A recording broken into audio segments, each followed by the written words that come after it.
What is up, ladies and gentlemen? Welcome back to FudgeMuppet. I'm Scott, and today I will be telling you about the deadliest diseases of Tamriel, the plagues that caused the most devastating death tolls on the continent across all recorded time. These are both gnarly and unforgiving, originating in alien lands of races unlike elves or men. These two plagues of vile and villainy are the Khanatan flu and the Thracian plague. Now, before we get started, I'll let you know it's hard to determine exactly which one killed the most people, but we can tell for sure they both killed a lot. And in case it wasn't clear from the start, our standard for the deadliest disease is the one which claims the most lives. So perhaps you guys can lend some insight in the comments below, but first let's whip out the known facts about these devastating diseases. First, the Thracian plague. The Thracian plague was a disease artificially crafted by the Slode, a race of slug-like necromancers from the Coral Kingdom of Thrace, hence the name Thracian plague. While scholars still remain unsure how this plague was created, all that is known is that the Slode definitely unleashed this terror on Tamriel. Varying sources pin down its first recorded appearance in Tamriel somewhere between the year 2200 and the year 2260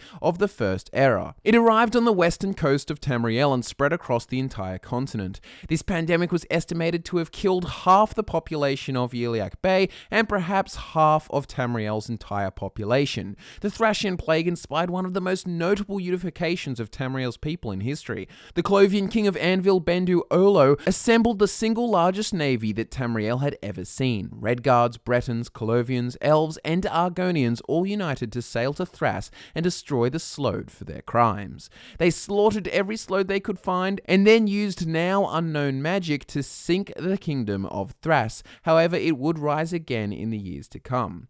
Another result of this devastating plague was the division of Elsewhere and the Khajiit people. Due to the heavy loss of life amongst the Khajiit, many survivors were forced into roles they did not choose, which led to the polarization of their culture and the dissolution of the 16 coexisting states into two culturally opposed states called Aniquia and Palantine.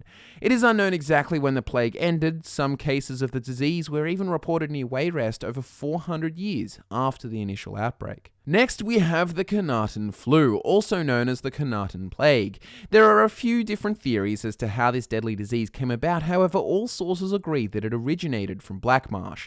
Certain accounts speak of an Argonian shaman who, in an act of revenge for the mistreatment of his people at the hands of other races, created the disease through manipulation of spore trees. Other accounts claim that it was of natural causes. However, since Argonians were immune to the disease, people liked to believe that it was an act of aggression.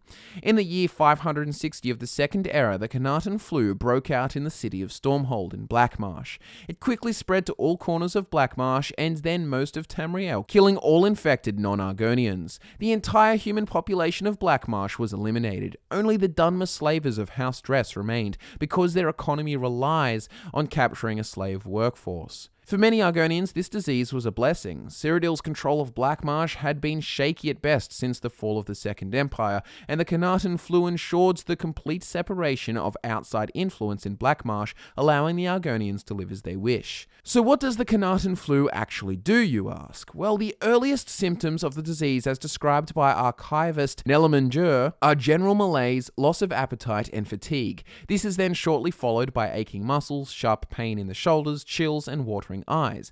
Late-stage symptoms include racking cough, high fever, and blood flowing out the nose, eyes, and eventually the mouth.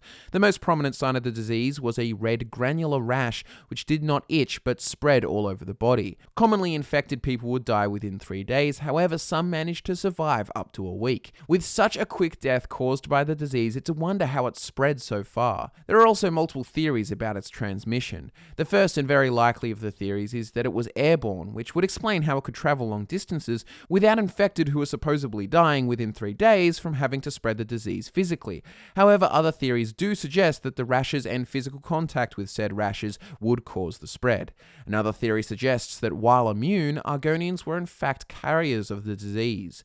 You can imagine no one would have been too friendly to the Argonians at this day and age. Now, while statistics on the death toll are hard to pin down, certain things are known for sure. This disease managed to eliminate entire cities, leaving leaving them desolate wastelands. It destroyed entire cultures, rubbing them from the pages of history, and even religions disappeared. For example, Zen, the Bosmeri god of toil, agriculture, and payment in kind. He is often compared to the imperial god Zenithar. However, Zen's worship was pretty much abandoned when the disease wiped out most of his worshippers, causing the religion to fizzle out. Fun fact, the Khanatan flu actually helped create the Three Banners War.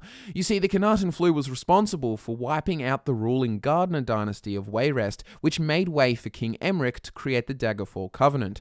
Also, the devastation of the Khajiit and elsewhere provided an opportunity for the Altmer to improve relations as they gave medical assistance during the worst years of the plague.